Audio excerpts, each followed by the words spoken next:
Hola Diego, ¿cómo estás? ¿Me escuchas? ¿Te escucho? ¿Me escuchan? Sí, un poquito mal, como te acordás de la primera sesión que te escuché al principio un poco como saturado. Eh, Ya, me estoy tratando de conectar con el teléfono ¿Con el celular? para Ya, solucionarlo. vale, gracias.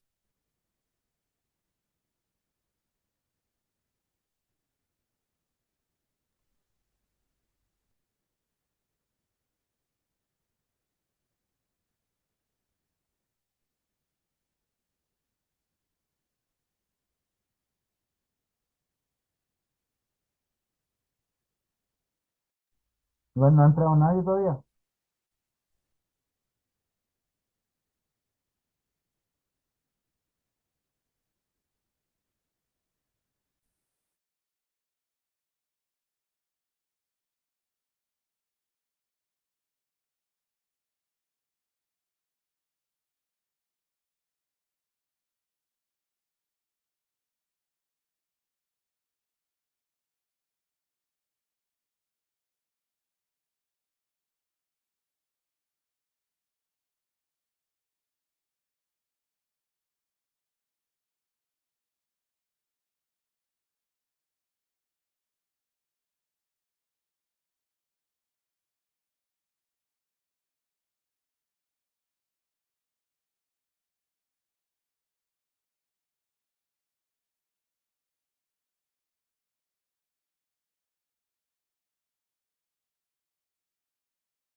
¿O bien Diego o estás con problemas técnicos para conectar el audio?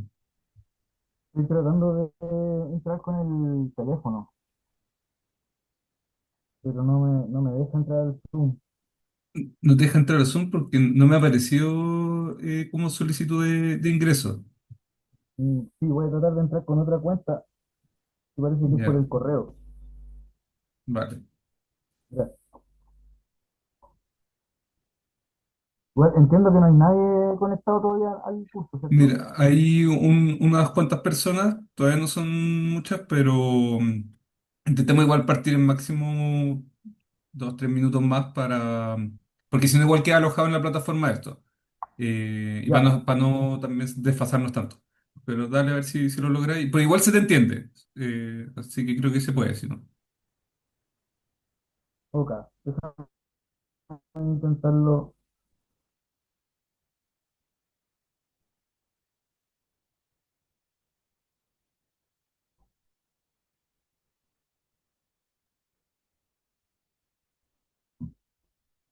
Ahora sí parece que entra.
Ahí creo que lo logramos, ¿no?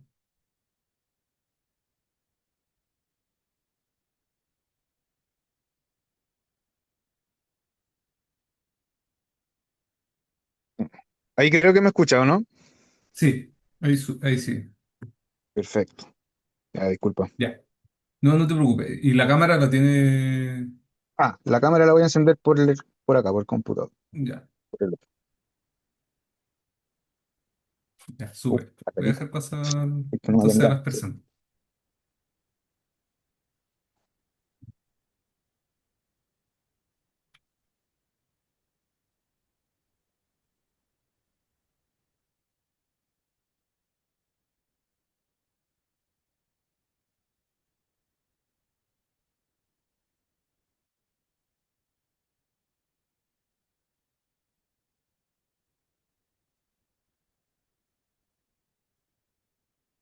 Ya. Buenas. Muchas gracias por la espera y disculpen la demora. Ahí estábamos ajustando el tema del audio. Por eso hay dos Diegos. Va a haber uno con cámara y otro con audio. Bien. Bienvenidos y bienvenidas de nuevo a esta tercera sesión. Hoy día vamos a continuar indagando en la industria de la biomasa, ahora desde la perspectiva de las narrativas que se usan para fomentar y favorecer la expansión de la industria. Principalmente acá en Chile vamos a ocupar el proyecto MAPA como ejemplo y vamos a analizar, digamos, las narrativas, digamos, hegemónicas desde lo salvacionista hasta lo desarrollista, pasando por lo tecno-optimista, a partir de la bibliografía que, como todas las sesiones mostramos, digamos, que va a estar disponible en la carpeta Drive que les van a compartir. Vamos a ocupar el informe de Harmony Labs, que es un laboratorio de comunicaciones instalado en Nueva York. La mayoría de sus integrantes, sin embargo, son latinos y personas del sudeste asiático que están radicados allá en Nueva York y ellos, digamos, hacen un análisis profundo de los discursos mediáticos que se ocupan para tratar ciertos temas vinculados a la transición energética, a la justicia climática y a las formas de resistencia también, ¿sí? Al capitalismo. Harmony Labs es una organización independiente y el reporte que entregaron en el año 2025, como dice ahí, ¿cierto? Muestra un poco el panorama narrativo a nivel global, enfocado en países que están nombrados ahí en la portada, como Canadá, Chile, República Democrática del Congo, Alemania, Indonesia, México, Perú, Portugal y Estados Unidos, que son los países que van a estar presentes en el informe. Es importante esta selección de países porque tiene que ver justamente con países en los que está instalada una cierta forma de narrativa que permite favorecer el progreso de las industrias de transición energética. Vamos a ver en detalle a qué nos referimos con eso. Y por otro lado está el veredicto del 11º Tribunal Local de los Derechos de la Naturaleza, que fue un veredicto que se luchó por un par de años desde las organizaciones que son parte de la red de superación al modelo forestal. Se hizo un trabajo exhaustivo ahí de toma de testimonios y de toma de datos en terreno. Bueno, se concluyeron cosas importantes respecto a las responsabilidades de los incendios del 2017 y del 2023. Y bueno, y vamos a ver justamente cómo en las regiones del Biobío y del Maule, digamos, las personas se ven altamente afectadas por el modelo sin que las narrativas, digamos, gubernamentales lo vean como tal, ¿sí? Bien, entonces, primero, a partir de- del reporte de Harmony Labs, podemos identificar una forma de expansión del discurso, digamos, enfocado en el cambio climático, como trascender al cambio climático o superar el cambio climático o defenderse del cambio climático, ¿cierto? Dependiendo de los países, ¿cierto? Y la contranarrativa que se genera a partir de esta situación climática a la que estamos sometidos todos los países. Entonces, podemos ver que en el reporte se nombra que el uso más frecuente del concepto de cambio climático en los medios nacionales de los distintos países, es como justificación para los planes energéticos nacionales, ¿sí? Cada vez que se habla de algún cambio energético o de alguna novedad sobre la transición energética, es cuando se habla de cambio climático. Sin embargo, esas narrativas, digamos, están agrupadas por clústeres en este reporte, lo que implica que están conectadas a otras historias. Y las historias, que son las que formulan el aspecto o la estética de estas narrativas, ¿cierto? Contribuyen a el impacto que tiene este concepto de cambio climático a la noción popular o colectiva de lo que implica un contexto climático como el actual en las políticas de transición energética. Entonces, aquí podemos ver, por ejemplo, que en países como Canadá o Estados Unidos, ¿cierto? Los volúmenes narrativos, ¿cierto? Se enfocan principalmente en lo que son los compromisos empresariales y las colaboraciones globales, ¿cierto? Pensando en que aquí estamos hablando de países que ven el cambio climático como una suerte de oportunidad empresarial para generar más mercado de nuevas tecnologías y nuevas técnicas, ¿cierto? Mientras que en países productivos como Chile, Perú, Indonesia, ¿cierto? el discurso cambia, digamos, y se enfoca principalmente en el caso de Perú, por ejemplo, en las energías limpias, ¿cierto? Y también en el caso de Indonesia. Eh, También pensándolo en el caso de Chile, ¿cierto? La agenda anticarbón, ¿cierto? O antipetróleo permite instalar, digamos, un discurso de energía limpia también, más enfocado a la transición energética como un cambio en la matriz productiva. Entonces, aquí podemos ver, por ejemplo, cómo no es casual que las narrativas en frente al cambio climático en los medios nacionales, ¿cierto?, estén dirigidas principalmente a las formas de producción local o a las fuentes de interés gubernamental en cada región, ¿sí? Estoy atento a preguntas y comentarios que quieran hacer entre medio. Pueden levantar la manito. Ahí está Matías haciendo un aporte. Dice que los incendios del 2024 en la región de Valparaíso fallecieron más de 130 personas y miles de personas quedaron a la deriva y sin justicia hasta el día de hoy. A la fecha hay personas que han fallecido producto de sus estados emocionales, traumas y otros que se han suicidado por no tener respuesta y no superar los traumas. Saludos, Matías, y gracias por el comentario. Sí, vamos a ver que los impactos son de alta variedad y vamos a enfocarnos, digamos, al final de esta sesión en las responsabilidades que reconoce el onceavo tribunal por eh, el Tribunal por los Derechos de la Naturaleza, ¿sí? En principio, estamos viendo el panorama narrativo, ¿cierto?, que se da en los diferentes países y podemos ver justamente cómo por ejemplo, países como Estados Unidos, las estrategias de las relaciones públicas, los compromisos globales empresariales en Canadá o compromisos globales en Portugal, por ejemplo, generan narrativas específicas para los intereses gubernamentales de cada país.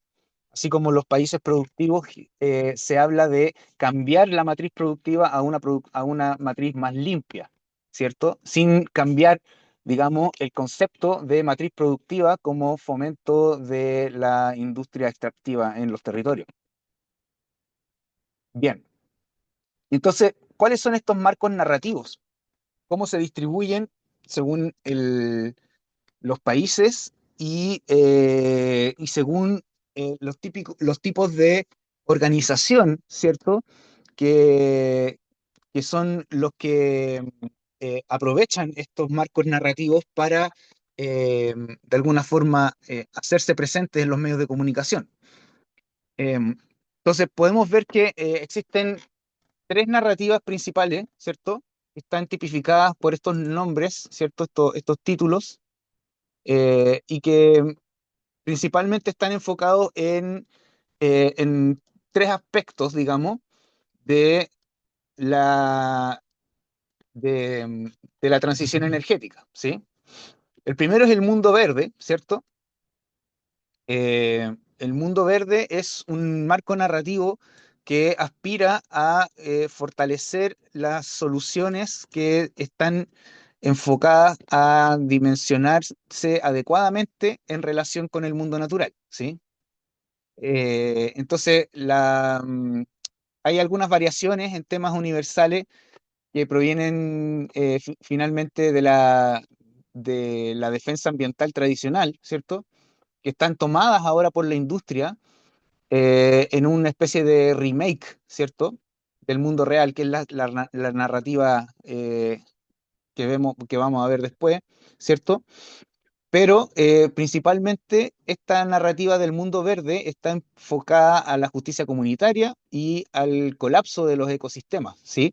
Entonces promueven una variedad de transformaciones sistémicas mediante mitigación, ¿sí? Principalmente, ¿ya? Entonces podemos ver, por ejemplo, que la narrativa del mundo verde es la que está más presente en la mayoría de los países, ¿sí?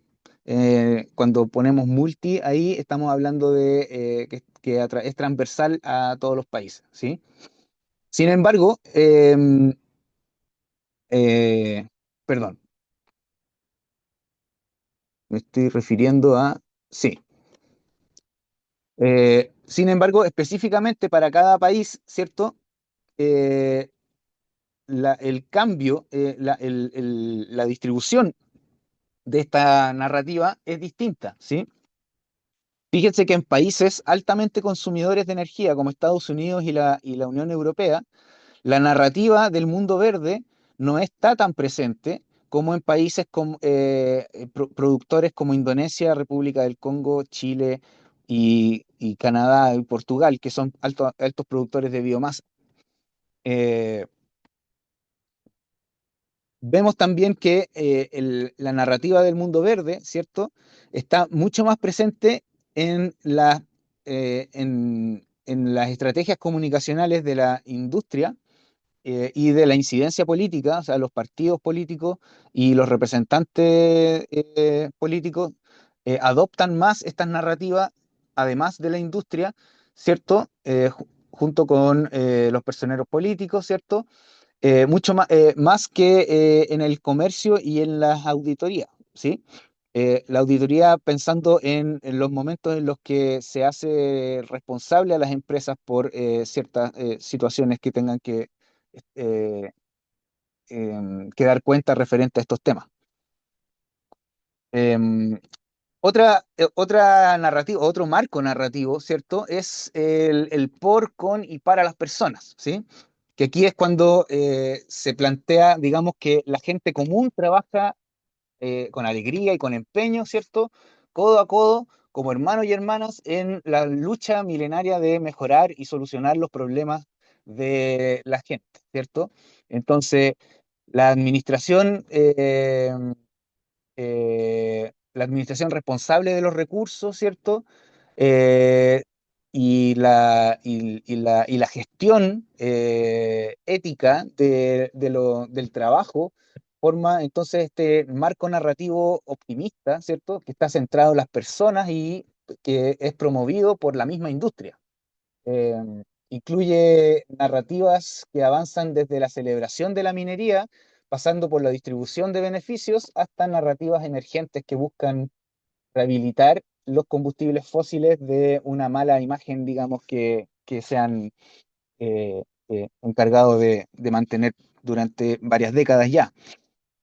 Aquí en este caso vemos que países como Chile e Indonesia, ¿cierto? Participan harto del uso de esta narrativa, ¿cierto? Em, y nuevamente los países de la Unión Europea, eh, no tanto así como Alemania, ¿sí? Que es uno de los países específicamente estudiados en este informe.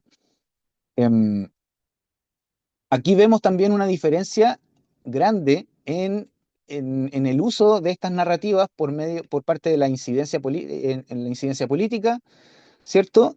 Y en el comercio, ¿ah? Manteniéndose de alguna forma el uso de esta narrativa por la industria.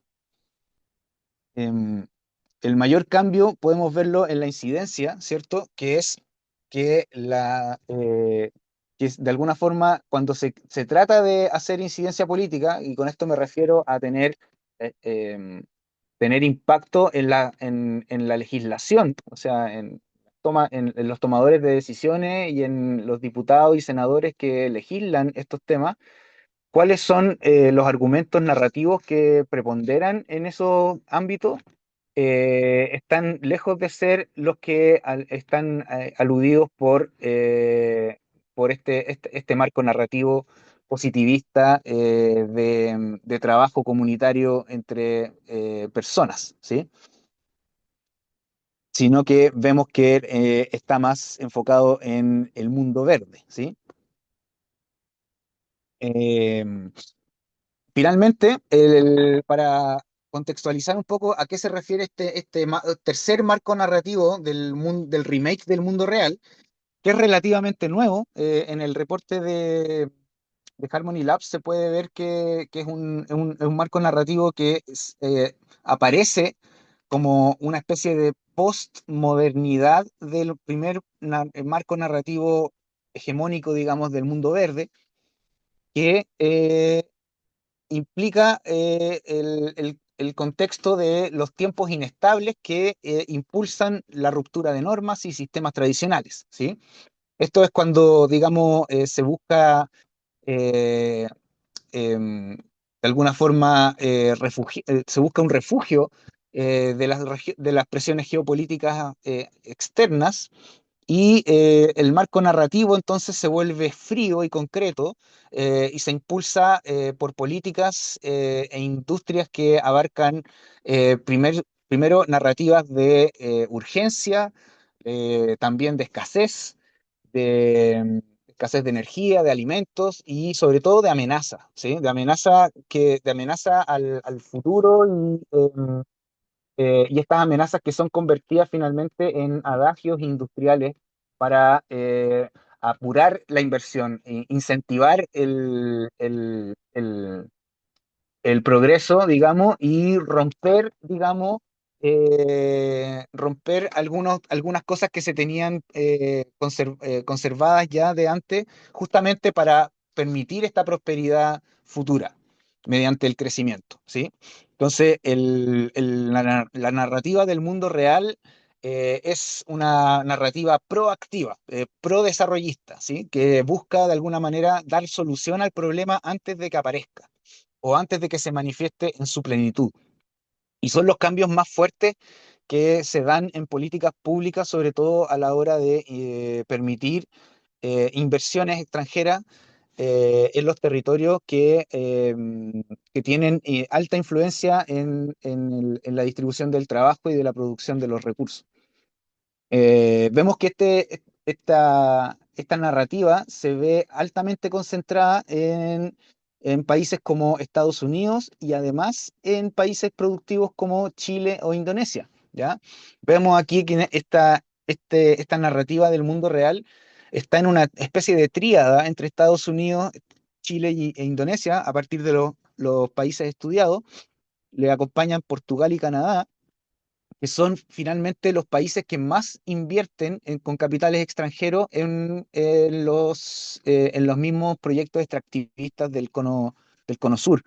Eh, Indonesia tiene un fuerte impacto en el mercado de la biomasa y de los biocombustibles en general, debido a la alta especulación que se está dando hoy en día en sus territorios por los subsidios que se están dando a la plantación de monocultivos de palma, que están destinados a crear biocombustible.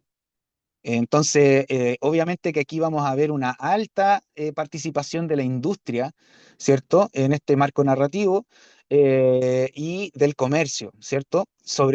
Pero interesantemente, digamos, también hay una muy alta participación de política en estas narrativas, ¿sí? La narrativa del mundo real entonces pasa a ser una especie de política pública hegemónica a partir de el contexto de llevar a la práctica estas supuestas soluciones que revertirían los efectos o mitigarían los efectos del cambio climático, ¿sí? Entonces, ¿qué es lo importante de esto? Que los marcos narrativos, así como están planteados aquí, estas tres categorías, digamos, funcionan como estados de ánimo o enfoques generales que dan origen a narrativas individuales, ¿sí? Como las que fuimos nombrando en cada caso. Estas, a su vez, se estructuran y generan una variedad amplia de contenidos e historias, ¿ya? Y aquí las historias son importantes, ¿ya? En este contexto, ¿sí?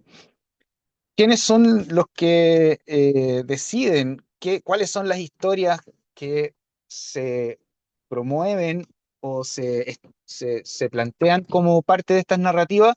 Son los medios, ¿cierto?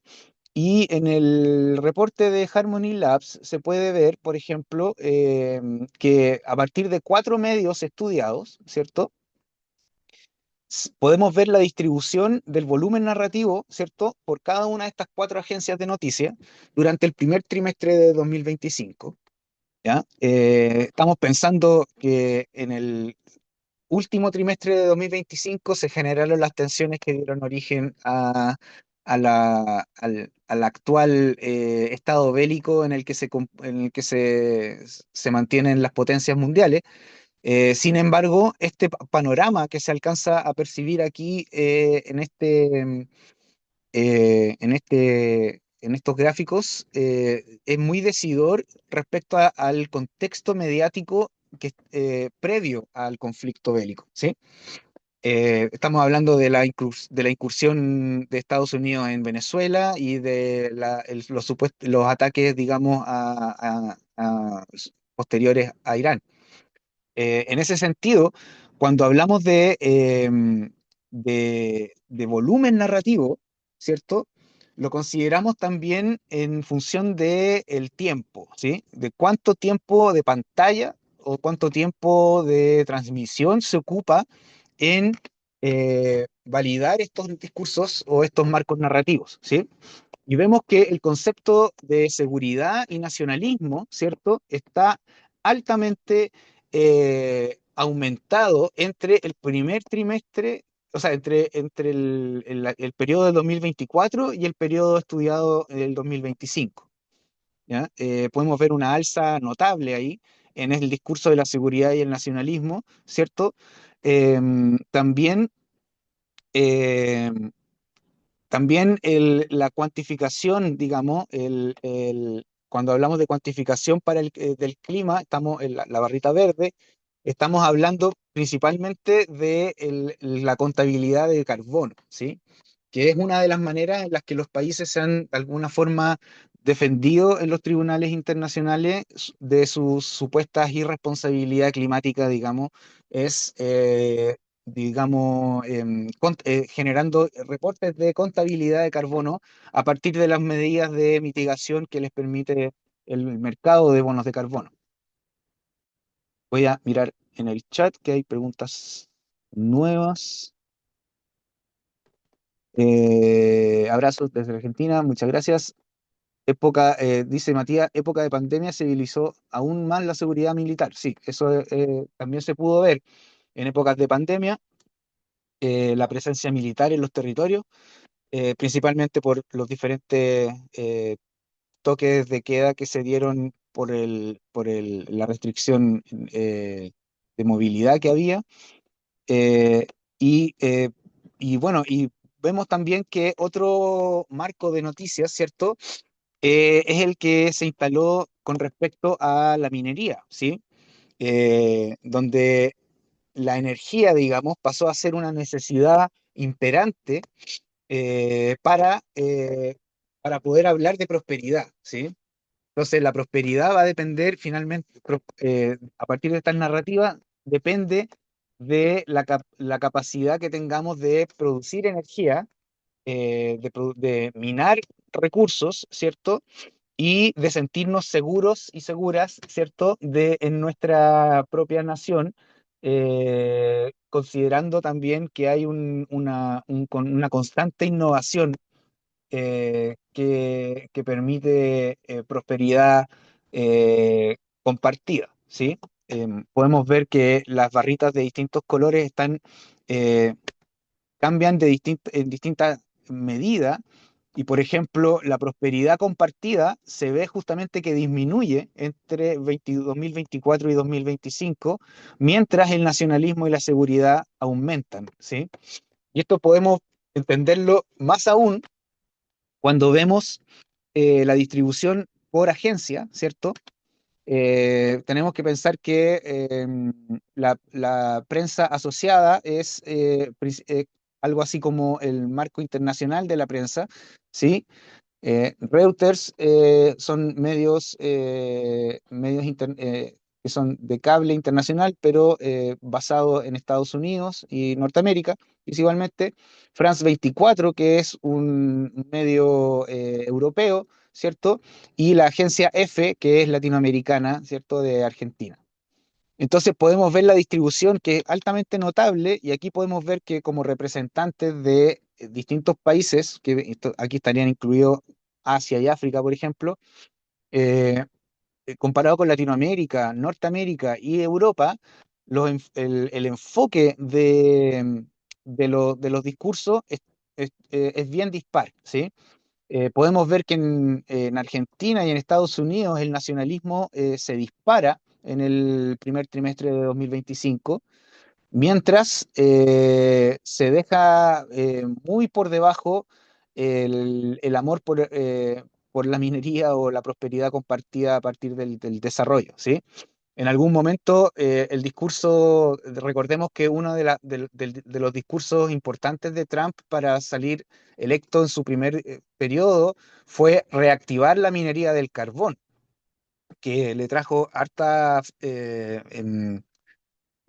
favoritismo en la clase trabajadora, digamos, obrera, más desvalida de Estados Unidos. Sin embargo, aquí podemos ver un cambio en su segundo periodo, digamos, a narrativas más nacionalistas, ¿sí? Enfocadas siempre a la cuantificación del clima, volviendo a reivindicar la quema de combustibles fósiles como una alternativa a mermar los estragos de la transición energética, ¿sí? Ahora, ¿qué pasa en Chile? En Chile tenemos el proyecto MAPA, y para quienes no están familiarizados o familiarizadas con el proyecto MAPA es el proyecto de modificación y ampliación de la planta de celulosa Arauco, ¿sí? Que está en ese mismo lugar. Estamos hablando de una ampliación que triplicaría la producción de celulosa de esta planta, y ya es la principal planta de celulosa del continente. Eh, Triplicar la producción, obviamente, no es lo único que impacta en el ambiente y en la demanda de territorio que requiere triplicar la producción de celulosa, sino que también eh, requiere también una alta logística de distribución y exportación de, estos, re- de, esto- de toda esta masa o volumen de recursos. Eh, la actual planta de Arauco produce cerca de 800.000 toneladas de celulosa al año, y al incrementarla en 3 veces estaríamos hablando de sobre 2.000 o 2 millones de toneladas, ¿sí? Eh, entonces, esto tiene tiene un impacto directo en el Golfo de Arauco, ¿cierto? Y se pueden ver ahí marcadas las localidades que mayor impacto ya tienen debido a no solamente el trabajo de la celulosa, sino que toda la logística que alimenta a este gigante industrial, que son principalmente plantaciones de monocultivo y sistemas de extracción mediante caminos, camiones y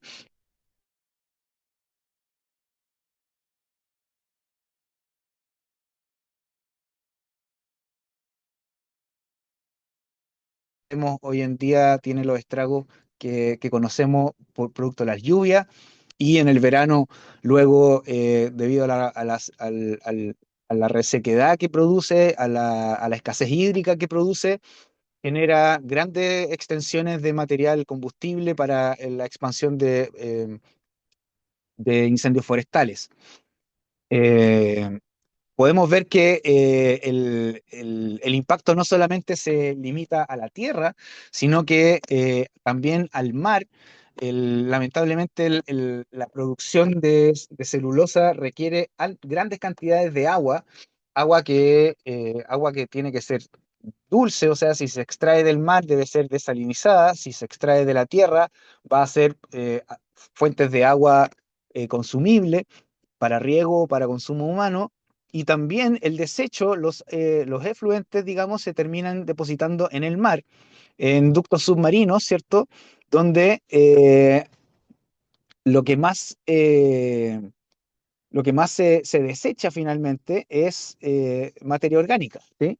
Materia orgánica en descomposición, obviamente, eh, y, eh, y 10% son sólidos suspendidos, ¿ya? Ya con eso tenemos superadas las tasas de contaminación permitidas por ley en el país. Sin embargo, estas plantas operan desde los años 90 con estas mismas medidas. Las emisiones atmosféricas distribuyen en material particulado con un 22%, en dióxido de azufre con un 30% y óxidos de nitrógeno con 46%, ¿sí? Esto es porque la producción de celulosa requiere, sobre todo el tipo de celulosa que se produce ahí en MAPA, que es una celulosa pensada para material gráfico y de embalaje, tiene altos componentes químicos y plásticos para su conservación. Y todos estos procesos, digamos, de enchapado en plástico que le ponen a las planchas, y a los rollos se hacen en altas temperaturas que deben ser enfriadas luego con agua, que adquiere todos estos químicos en el vapor que produce y luego es expulsado a la atmósfera, ¿sí?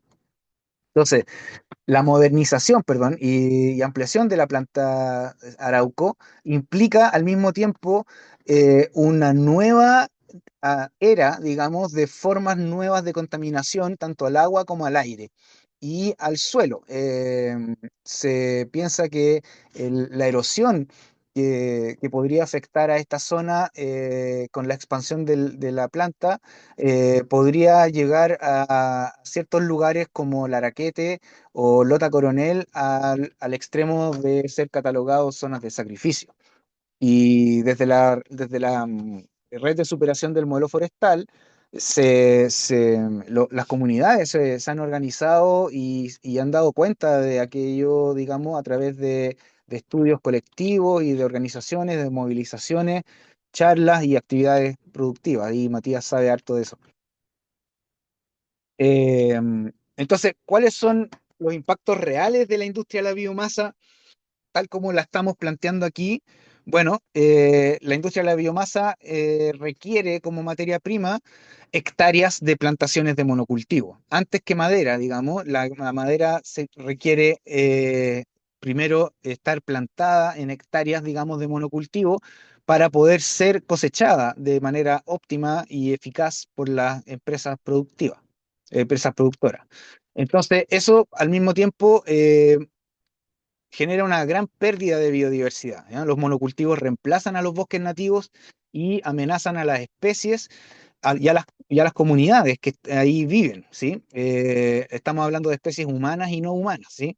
Estamos hablando de especies nativas endémicas que se extinguen o nunca vamos a poder saber cuántas especies se han extinto debido a la actividad de estas empresas, pero los bosques nativos que son propiedad de Arauco están siendo cambiados eh, a plantación de monocultivo de una manera en la que la ley no permite fiscalizar. Porque la manera en la que los bosques nativos se convierten en plantaciones en Chile son a través de la facultad que les permite la FAO a las empresas de restaurar bosque degenerado, ¿sí? Entonces, una vez que nosotros tenemos un bosque degradado por alguna razón, ya sea un incendio forestal, ya sea una intervención minera o ya sea una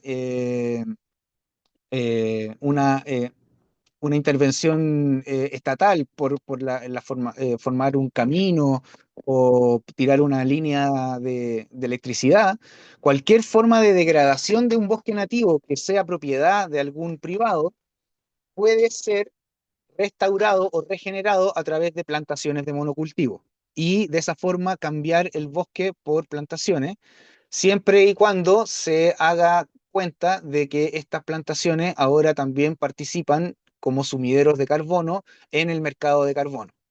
Entonces, en lo que se convierte en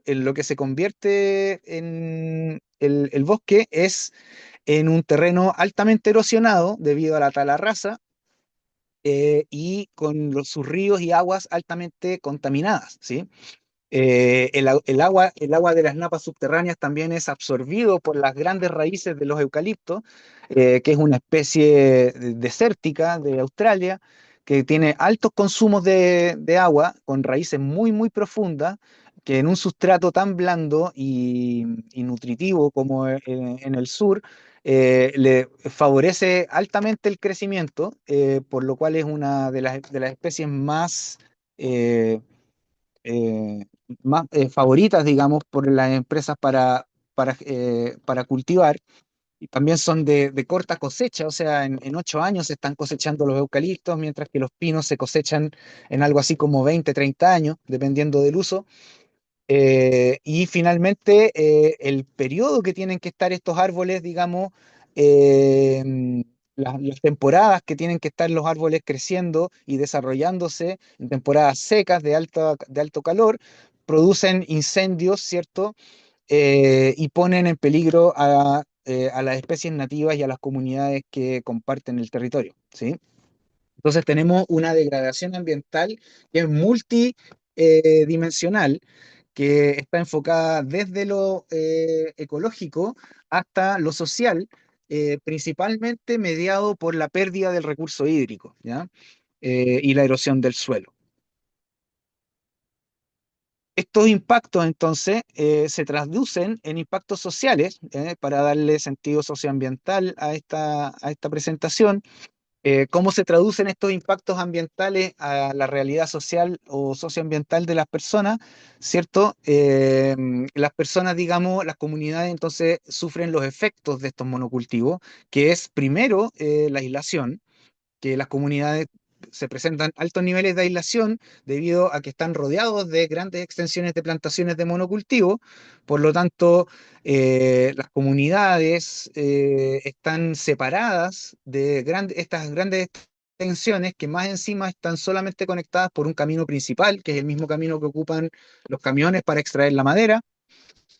Por lo tanto, también son caminos que están altamente degradados, se pierden eh, y se pierde la conectividad.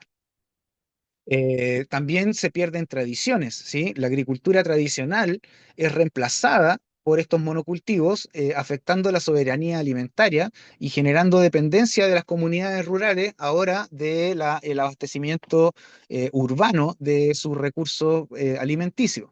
Lo que es sumamente poco eficiente considerando de que las poblaciones rurales siempre se han abastecido de su alimento en sus mismos territorios, favoreciendo así un desarrollo local, una economía, digamos, con alta participación local de las personas, y con un bajo impacto y con una baja huella de carbono finalmente, porque no hay que estarse abasteciendo yendo a la ciudad. eh, el impacto en las comunidades mapuche en particular es, además de perder sus territorios ancestrales, ¿cierto? Es perder recursos esenciales para desarrollar su cultura, como sería en el caso de las plantas medicinales, ¿cierto? El Lawén, y los espacios ceremoniales, que también están, digamos, quedan atrapados entre medio de estas plantaciones de monocultivo y muchas veces quedan dentro de la propiedad de estas empresas que a su vez impiden el paso de las comunidades a realizar sus ceremonias en los territorios que están designados por la dictadura como privados y propiedad de ellos. Em, Esto deriva también en una falta de justicia, ¿ya? De las comunidades mapuche que son víctimas de la persecución y del hostigamiento de las empresas, que son víctimas de amenazas de muerte en caso de que no vendan sus terrenos a las plantaciones, a las forestales. Tenemos el caso de Julia Chuñil, que fue amedrentada, digamos, antes de su desaparición por un empresario que quería sus tierras para desarrollar y luego aparece muerta, digamos, en extrañas condiciones, y más encima son inculpados sus hijos en este momento. Entonces genera una gran debilidad a las comunidades el no tener acceso a la justicia. Y justamente, y ahora más encima que, por ejemplo, en el caso de Julia Chiñel están siendo perseguida su abogada. Eh, Eso por el lado de la justicia, pero por el lado de la habitabilidad, ¿cierto? Tenemos que las plantaciones aumentan el riesgo de los incendios, ¿cierto? Y las personas tienen que vivir constantemente amedrentadas, digamos, asediadas por toda esta madera que puede ser, que es altamente combustible y que en cada temporada seca, digamos, se convierte en una amenaza y un riesgo para la vida en ese lugar. Finalmente, y sin ser menos, digamos, las plantas de celulosa causan alta contaminación del aire y del agua. Tenemos el caso de aquí, el caso emblemático de los cisnes de cuello negro que murieron debido a una vertiente de la celulosa Celco aquí en Valdivia, que fue un caso emblemático ya que se unió por primera vez la comunidad científica con la gente, con las comunidades mapuche, huilliche de acá y la gente y los ciudadanos de Valdivia en contra de estas malas prácticas, digamos, de las empresas, que como ven un terreno tan favorecido, digamos, tan lleno de vida y tan abundante, ven que gastar unos cuantos miles de dólares más en una buena ejecución en una buena eh, disposición de sus desechos, puede ser algo de lo que pueden prescindir, un costo del que pueden prescindir fácilmente, sin impactos visibles. Y justamente el impacto que hubo sobre los los cisnes de cuello negro fue altamente visibilizado, debido a que el impacto fue sobre la cadena trófica del cisne, no sobre el cisne en sí. Entonces hubo un riesgo ecosistémico importante a partir de ese caso. En la la mitigación que se hizo como reparación fue introducir cisnes que fueron criados en laboratorio, en cautiverio, y son todos, digamos, clones de ciertos cisnes, o no, no clones, sino que son descendientes de una pareja específica de cisnes que sirvieron como inoculadores para aumentar la población de cisnes en Valdivia. Esa es una medida que es altamente criticada por ecólogos de aquí de la región, ya que introducir una gran cantidad de especímenes que son altamente relacionados genéticamente puede de alguna forma influir en el desarrollo evolutivo de la especie en la región. Todo esto, digamos, ya años después de haber sido implementada la medida. Entonces, cuando hablamos de derechos de derechos, digamos, ¿cuáles son los derechos que el modelo forestal, bajo este criterio, entonces viola o traspasa? De partida, la degradación ambiental, la degradación del suelo y la pérdida de biodiversidad. También la violación de derechos humanos, como el acceso al agua, a un ambiente limpio, y el desplazamiento de las comunidades, ¿sí? También el hecho de...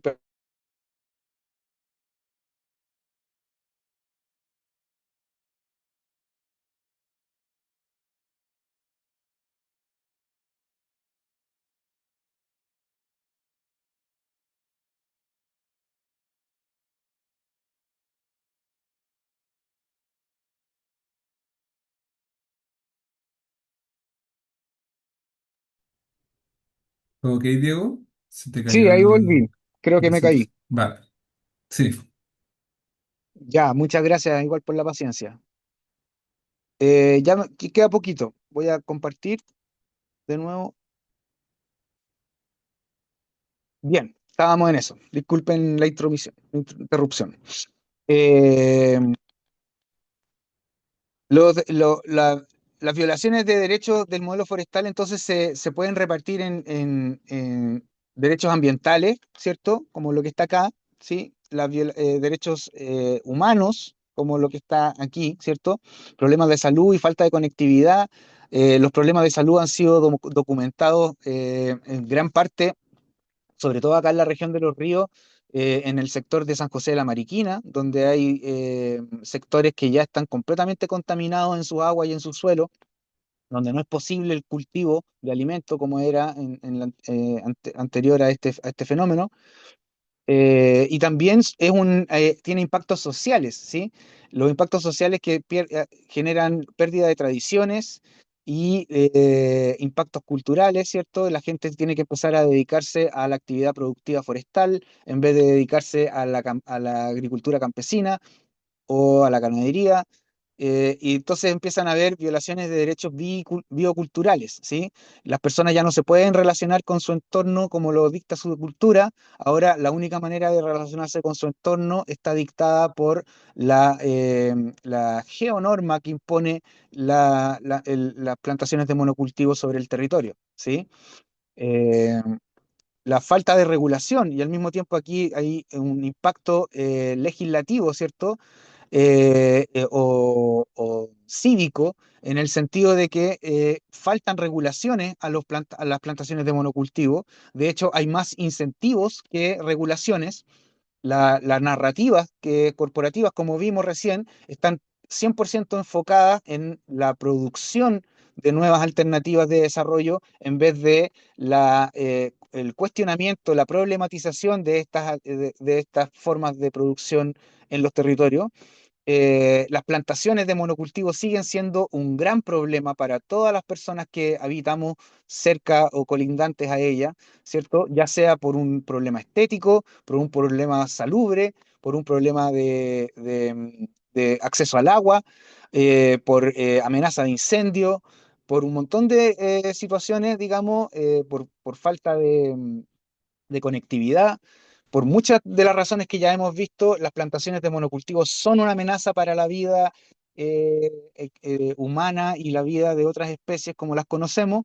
Y finalmente las políticas forestales, ¿la? El decreto de ley 701, las políticas de fomento forestal impulsadas por el mercado de bonos de carbono, todas ellas de alguna forma son identificadas por el onceavo tribunal, insisto, como violaciones de los derechos de la naturaleza y sus comunidades, ¿sí?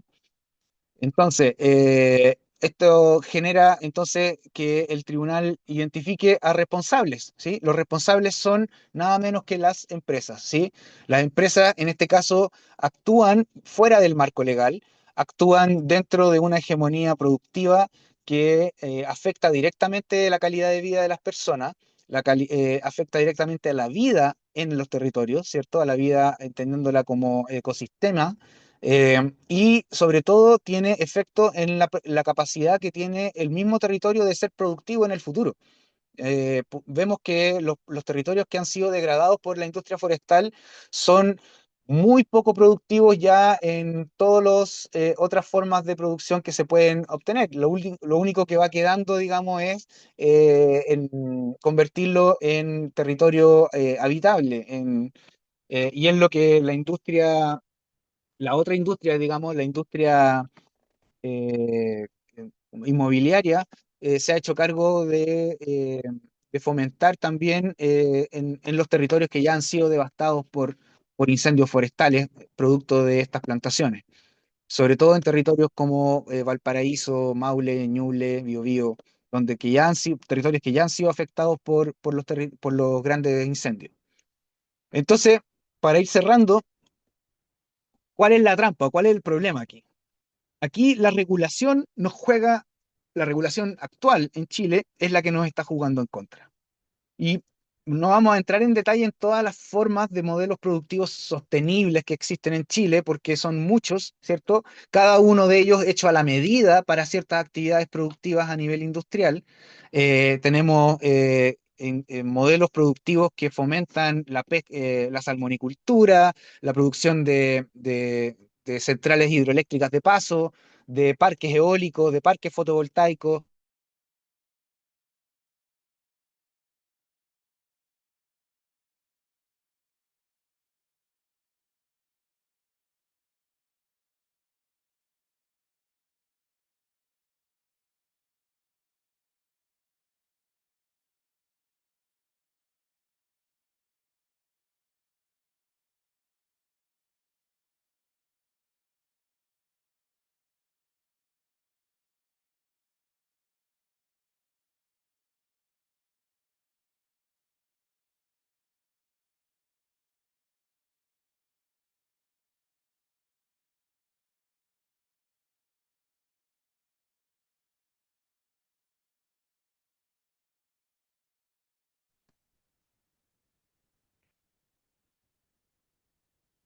Estamos teniendo de nuevo problemas de conectividad, parece. Bien, como les decía, eh, existen varios modelos de producción sostenible, ¿cierto? Hechos a la medida para diferentes industrias, ¿cierto?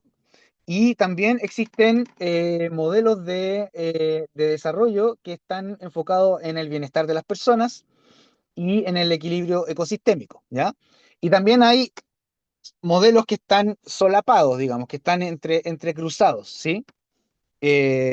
Aquí, por ejemplo, este gráfico yo lo saqué del reporte del Ministerio de Energía del año pasado y es una forma bien positivista de verlo, ¿sí?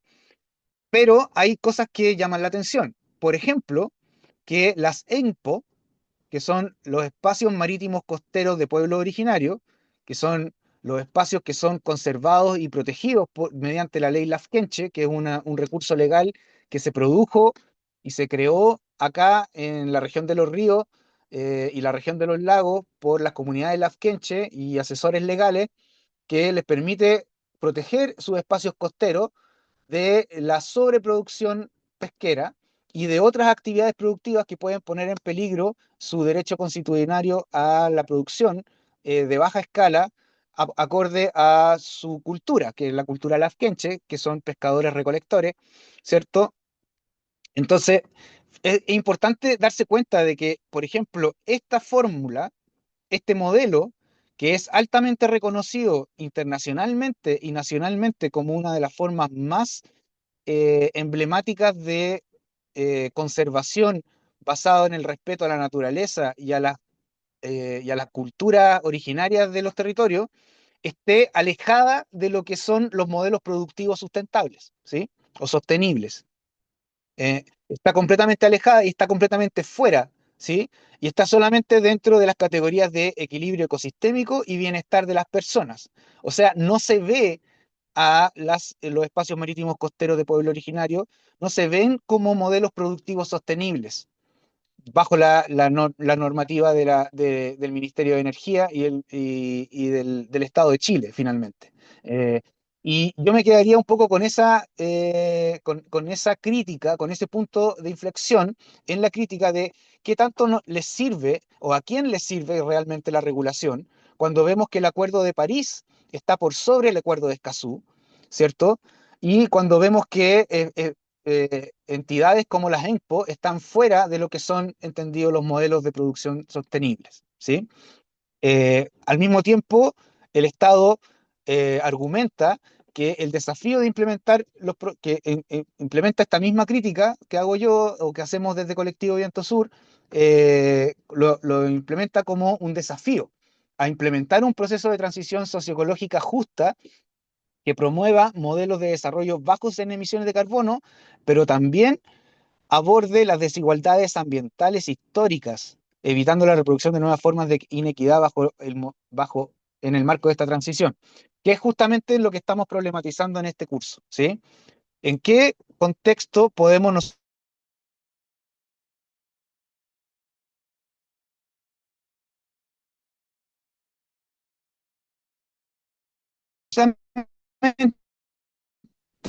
se ha dejado de lado la participación de los pueblos originarios y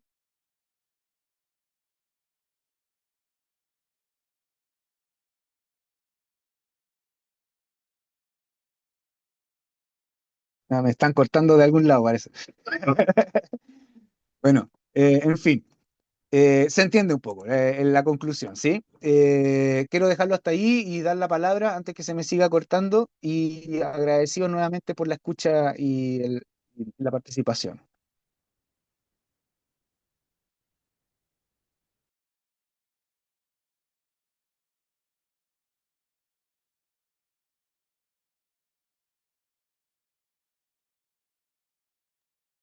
Abierta la palabra para preguntas, comentarios.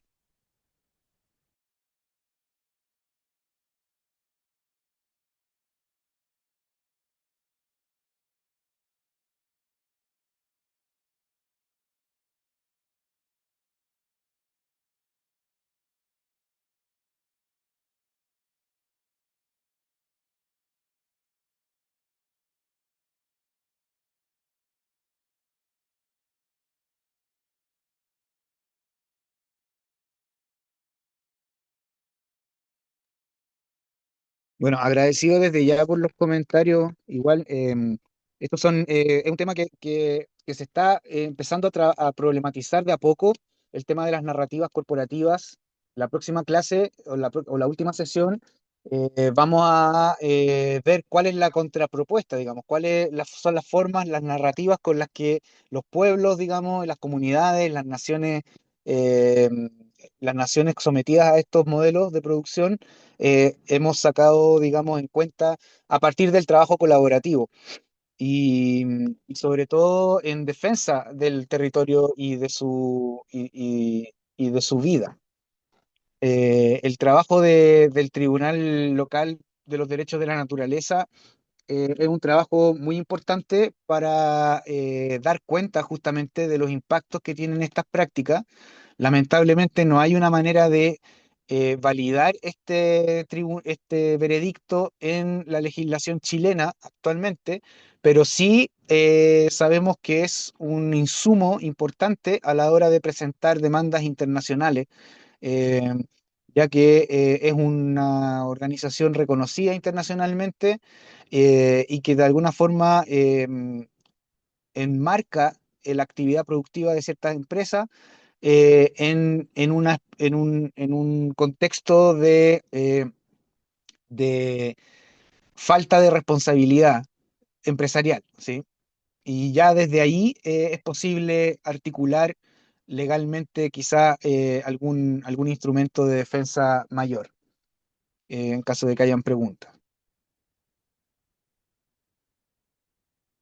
No sé si alguien tiene algún comentario o alguna pregunta que quieran hacer.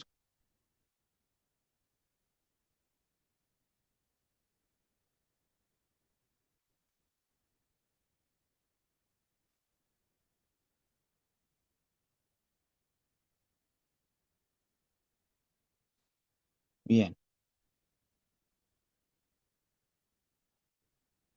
Antes. Diego, ahí Matías levantó la mano, Matías Reyes. Así que le damos la palabra. Creo que puede haber. Ya, Eh, Matías. Muchas gracias, hermano, una vez más. Disculpa que estoy en movimiento. Bueno, más que nada lo que, bueno, que tú indicaste al final, que hay varias cosas que de alguna forma también amarran o le dan pie también para que todo lo que está aconteciendo sea casi legal. Entonces, tú bien hablaste, por ejemplo, en cuanto a lo que tenemos como afectación en Chile, tenemos la ley de incendio. Y la ley de incendio obviamente le da pie, obviamente, para que todo lo que acontezca pase. Y más aún ahora que retiraron ciertos artículos que también benefician para que los suelos degradados también no tengan opción, como se llama, para la regeneración de especies que son obviamente locales, sino que también ahora está la categorización de bosques mixtos, donde obviamente se planea, obviamente, de introducir tanto los pinos y eucaliptos en espacios regenerativos en combinación con especies nativas. Eso se sabe también que con ello va a empobrecer aún mucho más los territorios y no va a traer de vuelta, obviamente, las especies nativas como lo era antes, sino que va a haber también una alteración muy importante también en cuanto a la regeneración y también lo que puede pasar con todos los ecosistemas. Lo otro que mencionaste también, hermano, en cuanto a la afectación también de, bueno, los usos costeros también, está la ley justamente que está en pie, que la ley de uso de bordes costeros también, que delimita también justamente el cómo proteger ciertos bordes costeros sin categorizar su importancia, ¿cierto? Porque todos los bordes costeros no son similares unos con otros. En Chile tenemos archipiélago, tenemos bahías, tenemos acantilados, un montón de bordes costeros que no son como para categorizarlos, que eso existen zonas núcleos o zonas que son, digámoslo así, homogéneas en su totalidad. O sea, Chile tiene millones de kilómetros de borde costero y con ello mismo tenemos una gran variable. Entonces, eso no se categorizó como importancia también en su impacto asociado también a la industrialización de los bordes costeros y considerando también con lo que vienen ahora, que son los proyectos de desalinización, que va a permitir también para que los proyectos de plantas desalinizadoras también absorban y saquen agua en distintos espacios que ecológicamente y ecosistémicamente tienen un valor importante, como el tema de la bahía de Quintero. Lo estamos viviendo acá en la quinta región, estamos denunciando eso y obviamente también porque viene la corriente de Humboldt también y de alguna forma también su bahía, independiente de la contaminación que exista en Quintero, es rica ecosistémicamente. Entonces, todas esas cosas que lamentablemente el sistema legal no le toma importancia, sino que como tú bien dices, estas leyes también permiten para que este tipo de industrializaciones entren, así, digámoslo, a grosso modo, sin permiso alguno, y también considerando que lo que tenemos como amenaza mayor que el TPP-11, que eso también amarra aún mucho más la productividad expansiva en los territorios y también el empobrecimiento. Así que eso, hermano, disculpa tan largo, pero quería dar como una opinión también y aprovechando también la instancia y en colaboración con lo que tú estás mencionando. Y gracias a ti también por tu trabajo, hermano. Un fuerte abrazo. Gracias, Mati, te pasaste. Gracias como siempre por la intervención. Había una palabra de Karina que dejó ahí en el chat, si quiere darla en vivo. Ya, sí, no hay problema. Mira, principalmente, no sé si me escuchan ni si me ven porque estoy del celular. ¿Me escuchan? Se Sí, yo te escucha y se escucho. ve. Sí. Ah, ya. Bueno, yo había escrito ahí, bueno, en el tema, por ejemplo, de las empresas mineras, cuando empresas extranjeras compran los productos, ponen ciertas condiciones, como que tienen que estar, les compran solamente si están bajo ciertos criterios de seguridad estandarizados y como que pongan énfasis en eso. Y quería saber si dentro de las forestales también pasa esto, porque, por ejemplo, celulosa Arauco le vende a muchas empresas, ¿no es cierto?, y fuera de Chile. O sea, vende muchos productos fuera de Chile. Entonces quería saber si hay una exigencia como internacional o de las empresas que les compran sus productos similar a esta, como, no sé, por ejemplo, que sea bajo estándares de sustentabilidad, por ejemplo, o estándares de, que sean rigurosos con respecto a esto. Ahí no tengo tanto conocimiento en esa área. Quería saber si sabías algo. Ya, gracias. Sí, gracias por la pregunta, Karina. Es importante esto porque existen efectivamente entidades certificadoras, ¿sí? De productos madereros, así, tanto celulosa como madera, en particular la FSC, ¿sí? La FSC, que es el, el Council, el Consejo de Forestal, eh, no me acuerdo, no me acuerdo cuál es la traducción, ¿sí? Pero FSC, ¿sí? Corresponde a el aspecto del Banco Mundial que certifica a las empresas productoras de material forestal, de productos madereros, de que el producto viene de buenas prácticas, prácticas ambientales y sociales, ¿sí? ¿Cuál es el problema? El problema es que la FSC ha sido altamente cuestionada por sus propios fundadores, exfundadores, Simon Conwell, de hecho. Simon Conwell es uno de los fundadores de la FCC y él ha hecho críticas importantísimas a el lobby que hacen las empresas durante las COPs a la FCC para justamente permitirles a las empresas vender a un bajo costo los productos madereros que vienen de estas plantaciones de monocultivo, sin considerar los efectos que tienen en las comunidades que ya hemos considerado. Eh, ¿Por qué? Porque son las mismas personas. Aquí es cuando se mezclan un poquito las voluntades políticas con lo que podríamos hablar la élite bursátil del mundo, ¿sí? Cuando tenemos familias que participan de la actividad productiva maderera en Chile, pero que también sus primos están casados con las personas que toman decisiones en la FCC sobre qué empresas son las que tienen que estar certificadas. Y el esposo de la cuñada, ¿cierto? Es el que compra la celulosa en otro país, con otra empresa, ¿cierto?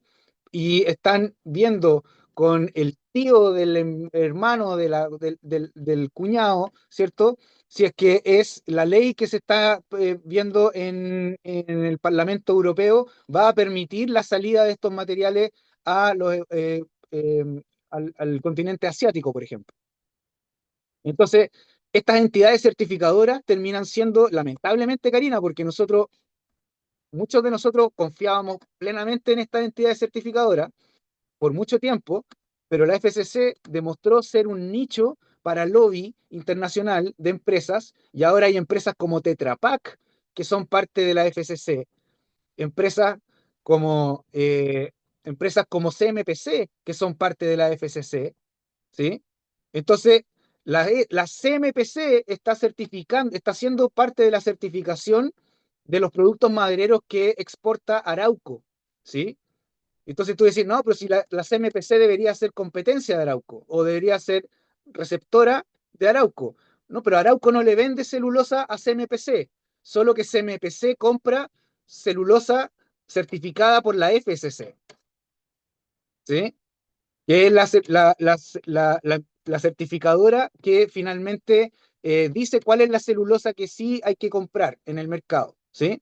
Y más encima la celulosa que sale de los puertos de San Antonio o los puertos de Constitución, ¿cierto? Que se va a Asia o se va a Europa o parte de esa celulosa se va al norte de Sudamérica, pierde después de hacer toda esa vuelta, pierde el registro de dónde viene y se certifica toda la celulosa en el mismo puerto de Callao, ¿cierto? Como pura celulosa que viene de plantaciones sostenibles, ¿sí? Entonces, aquí el problema fundamental acá es el lobby, ¿sí? El lobby empresarial, ¿sí? Porque si las empresas que están comprando la celulosa son las mismas que certifican que la celulosa viene de una fuente sustentable, limpia y respetuosa con el medio ambiente y sus habitantes, entonces estamos de alguna forma favoreciendo un mercado a partir de puros intereses y condiciones que están dadas por personas que habitan en el mismo territorio. ¿Me entiendes? Porque los dueños los dueños de las plantas de CMPC también son dueños de los terrenos en la región del Biobío, que son colindantes a los terrenos de Arauco que tienen las plantaciones, ¿sí? Entonces son vecinos, ¿sí? Y ahí es donde está el problema, Karina, ¿sí? Que existen entidades certificadoras, pero están altamente comprometidas por los intereses comerciales de las empresas que participan en ellas, ¿sí? Sí, sí, entiendo. Al final el sistema se corrompe y no hay un límite. O sea, mientras no se evite que los sistemas se corrompan en todo ámbito de cosas, no solamente en las forestales, el tema de la industria salmonera y en todos los temas que pasan en Chile, en la minería y en todo, eh, la verdad es que es difícil como luchar. O sea, al final, claro, vamos a seguir haciéndolo, pero claro, si no se, la lucha como de raíces es como sacar la raíz podrida al final de todo esto. Al final viene siendo como más la corrupción, porque pueden existir leyes, bueno, hemos visto que existen las leyes de nuestro país, hemos visto que existen como medidas internacionales que restringen, y al final las únicas que son como en cierta forma que se cumplen en cierta medida son las que tienen que ver con los alimentos. ¿Por qué? Porque países no reciben ciertos alimentos o ciertos salmones, por ejemplo, con antibióticos. Entonces, como que hay una restricción que es como más de porque el país no deja ingresar para no contaminar a su gente, por decirlo así. Pero con otros productos no se da eso, entonces en realidad no importa la sustentabilidad en estos casos, como que no les importa de qué forma se hizo, sino que solamente asegurarse de que va a tener un producto que tiene cierta certificación, tiene cierto sello, aunque la trazabilidad de eso no esté comprobada que realmente haya sido sustentable. Exacto, sí. La trazabilidad, como dices tú, de los componentes de los productos que son certificados es lo más delicado. De hecho, hay casos documentados en Europa de tráficos de material africano que se certifica en Alemania, ¿cierto? Y se vende después como materia prima certificado a países como Noruega para los muebles IKEA, ¿sí? O Suecia, perdón, como para los muebles IKEA. Eh, no sé si me escuchan todavía. Sí, sí, yo te escucho por lo menos. Ah, No, perfecto. sí, queda claro. Sí, en realidad es Entonces, eso, atacar la raíz. Yo creo que ahí sí, está el problema. y bueno, y la próxima sesión, para cerrar, vamos a ver cómo desde los pueblos, digamos, se identifican estas soluciones como falsas soluciones y se les da un sentido también de ataque neocolonial, ¿sí? ¿Por qué? Porque de alguna forma lo que están haciendo las empresas es liberar terreno en los países del sur global para instalar sus industrias y ganar dinero con eso, ¿sí? Entonces, de alguna forma, los bonos de carbono se han convertido en una divisa que permite traspasar el territorio, traspasar el terreno de las comunidades o del mismo país a las empresas productoras extranjeras para aumentar su rentabilidad. Y eso nosotros lo hemos identificado y las comunidades también como una nueva forma de colonialismo. Y vamos a ver la próxima clase cómo eso se puede identificar en los mismos territorios.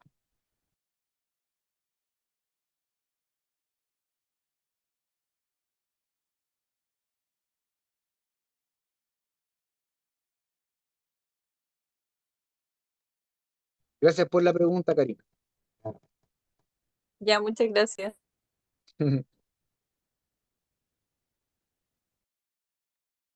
Bueno, quedan 5 minutos. No sé si alguien más tiene algún comentario o alguna pregunta.